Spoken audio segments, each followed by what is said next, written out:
இன்றே டவுன்லோட் செய்து உங்கள் ஃபேவரட் ஷோக்களை என்ஜாய் பண்ணுங்க.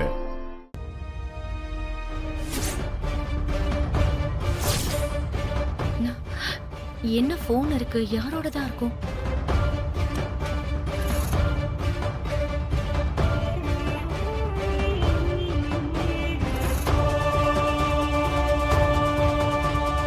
இந்த போனை தான் எடுக்க வந்திருப்பாங்களோ? இதுல அப்படி என்ன இருக்கு?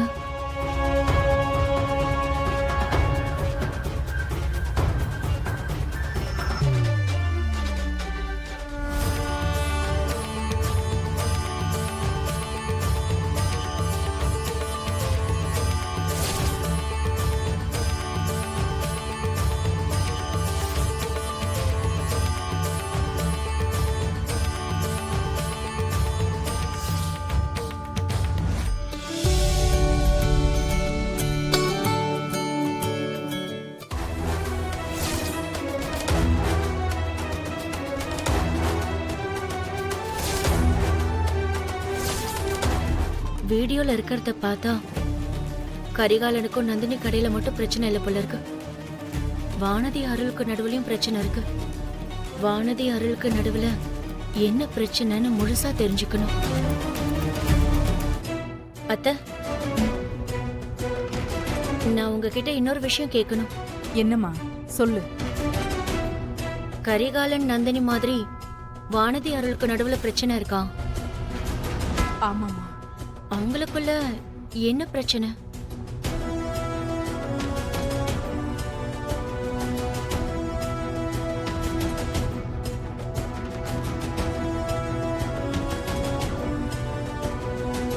அருள் குடி போதையில தெரியாம வானதி கழுத்துல தாலியை கட்டிட்டாமா. அதனாலதான் அவங்க 4 பேரோட வாழ்க்கையும் மாறி போச்சு. எல்லாம் ஒன்னா இருந்தும் ஒருத்தருக்கு ஒருத்தர் சேர முடியாம தாமரை இலை தண்ணி மாதிரி ஒட்டாமலே இருக்காங்க.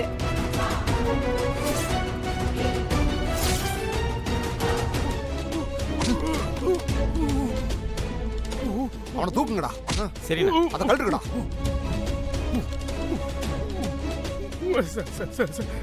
என்னடா 20 லட்சம் ரூபாய் வக்கீல? ஏண்டா ஆள் தெரியாம விளையாட வேண்டாம்னு சொன்னல இல்லையா?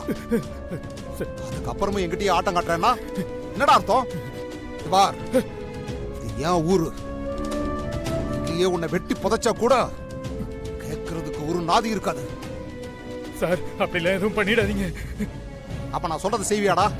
சார் நீங்க எதை சொன்னாலும் செய்யறேன் சார். இத பாரு, நீ தவற விட்டல ஒரு போனு. ஆமா.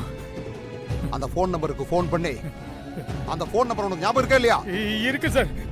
போன் எடுத்தவங்க கிட்ட உங்ககிட்ட இருக்கிற போனு ஏன் போன்றா அதை என்கிட்ட கொடுத்துருன்னு சொல்லி கேட்கணும்.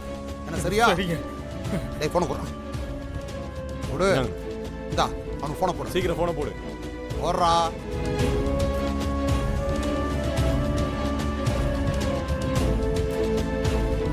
பேசு.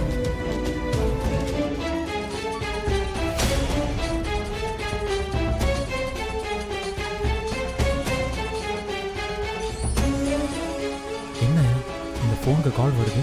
ஒருவேளை இந்த ஃபோனோட சொந்தக்காரராக இருப்பாரோ? ஹலோ. ஹலோ சார், நீங்க பேசிட்டு இருக்கீங்களா? அது என் ஃபோன் தான் சார்.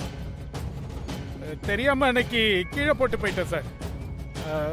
அந்த ஃபோன் எனக்கு கொஞ்சம் வேணும் சார். சார், நீங்கள் ஃபோன் பண்ணால் இந்த ஃபோனை உங்ககிட்ட வந்து கொடுத்துடணுன்னு தான் இந்த ஃபோனை பத்திரமா வச்சுருக்கேன். எங்கே வரணும்னு சொல்லுங்க, நான் வரேன் சார். நான் இப்போ சென்னையில் இல்லை சார், எங்கள் ஊருக்கு வந்திருக்கேன். எந்த ஊர் சார்? விருதுநகர். விருதுநகரா? நான் வந்து வாங்கிக்கிறேன்னு சொல்ல சார். நானும் மதுரையில் தான் சார் இருக்கேன். இங்கேருந்து விருதுநகர் பக்கம் தானே சார்? நீங்கள் எங்கே வரணும்னு சொல்லுங்க சார், நான் வரேன் சார். நான் இப்போ கோவில் திருவிழாவில் இருக்கேன் சார். நாளைக்கு வரைக்கும் இங்கே தான் இருப்பேன். நீங்கள் எப்போ வேணாலும் கோவிலுக்கு வந்து இந்த ஃபோனை வாங்கிட்டு போங்க. ரொம்ப தேங்க்ஸ் சார். சார், அப்புறம் அந்த ஃபோனை எதுவும் ஓப்பன் பண்ணி பார்க்க வேண்டாம் சார். அதில் என் பர்சனல்லாம் இருக்கு. சச்சா, அதெல்லாம் எதுவும் பண்ண மாட்டேன் சார். இத்தனை நாளாக ஃபோன் என்கிட்ட தான் இருந்துச்சு. இப்போ உங்கள் ஃபோன் வந்ததுன்னு தான் எடுத்து பேசுகிறேன்.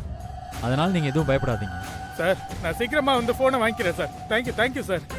சரிங்க. என்னடி சொல்ற? வானதி அப்பா ரொம்ப கோவக்காரர்னு தெரியும். ஆனா ஏன் இப்படி எல்லாம் பண்ணிட்டு இருக்காரு? அவருக்கு எங்க அப்பா மேல கோவம். அதனால அவருக்கு எங்க குடும்பத்தை கண்டாலே ஆகாது. அந்த கோவத்துல தான் அவர் இப்படி எல்லாம் பண்றாரு. ஆனா கரிகாலன் எனக்காக அவரை போய் அடிப்பான்னு நான் கொஞ்சம் கூட எதிர்பார்க்கலடி. அப்ப நீ கரிகாலனை பத்தி புரிஞ்சுக்கிட்டது அவ்வளவுதானா? உனக்காக அவர் எது வேணாலும் பண்ணுவாருன்னு உனக்கே தெரியும். தெரிஞ்சும் இப்படி தெரியாத மாதிரி என்கிட்டயே நடிக்காத. இதையெல்லாம் யார் வேணா நம்பலாம், நான் நம்ப மாட்டேன். ஏய் நிறுத்திடி, உடனே ஆரம்பிக்காத. எனக்கு நல்லது நினைக்கிறவனா இருந்தா நான் வேண்டாம் வேண்டான்னு சொல்லியும் எதுக்கு என் கழுத்துல தாலியை கட்டினா? அதுக்கு பதில் சொல்லு பாப்போம். அந்த ஒரு விஷயத்துல அவர் தப்பு பண்ணிட்டாருதான், நான் ஒத்துக்கிறேன். ஆனா அதுக்கு பின்னால நிச்சயமா ஒரு நியாயமான காரணம் இருக்கும்னு நான் இப்ப வரைக்கும் நம்புறேன். கண்டிப்பா அவர் காரணம் இல்லாம அப்படி பண்ணிருக்க மாட்டாரு. அந்த நேரத்துல அவர் ஏன் அப்படி பண்ணாருன்னு நிச்சயமா ஒரு நாள் தெரிய வரும். ஒருவேளை அது உன் நல்லதுக்கா கூட இருக்கலாம்ல. அவர் உன் விருப்பம் இல்லாம உனக்கு தாலி கட்டிட்டாருங்கிறதுக்காக இப்படி எல்லாம் அவர் மேல எரிஞ்சு விழணும்னு எந்த அவசியமும் இல்ல. அவர் இடத்துல வேற யார் இருந்திருந்தாலும் நீ இப்படி உதாசீனப்படுத்தினதுக்கும் அசிங்கப்படுத்தினதுக்கும் ஒன்னு கோவப்பட்டு உன்னை அடிச்சிருப்பான், இல்ல உன்னை விட்டு விலகி போயிருப்பான். ஆனா கரிகாலன் அப்படியெல்லாம் எதுவுமே பண்ணல. நீ அவர் மேல எவ்வளவு வெறுப்ப காட்டினாலும் அவர் அதெல்லாம் பொறுத்துக்கிட்டு எப்பவும் உன் கூட உனக்கு துணையாவே நின்னுட்டு இருக்காரு. உனக்கு எது சரியோ அததான் அவரும் பண்றாரு. இத பாரு நந்தினி, இப்படி ஒரு புருஷன்லாம் யாருக்கும் கிடைக்க மாட்டாங்க. இனிமேலாவது அவரை புரிஞ்சு நடந்துக்கிற வழிய பாரு. நான் வைக்கிறேன்.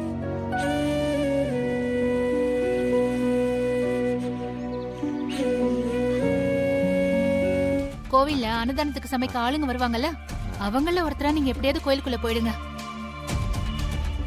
சமயம் பார்த்து சாப்பாட்டுல நான் கொடுக்க போற விஷத்தை கலந்துருங்க.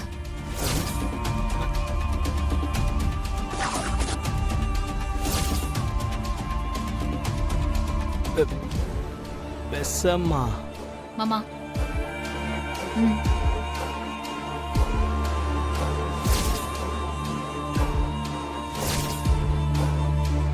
மாமா, டைம் இல்ல, ஆல்ரெடி இருட்டிடுச்சு. சீக்கிரம் போய் வேலையை முடிச்சிட்டு வாங்க. போங்க. சரிம்மா. ம்.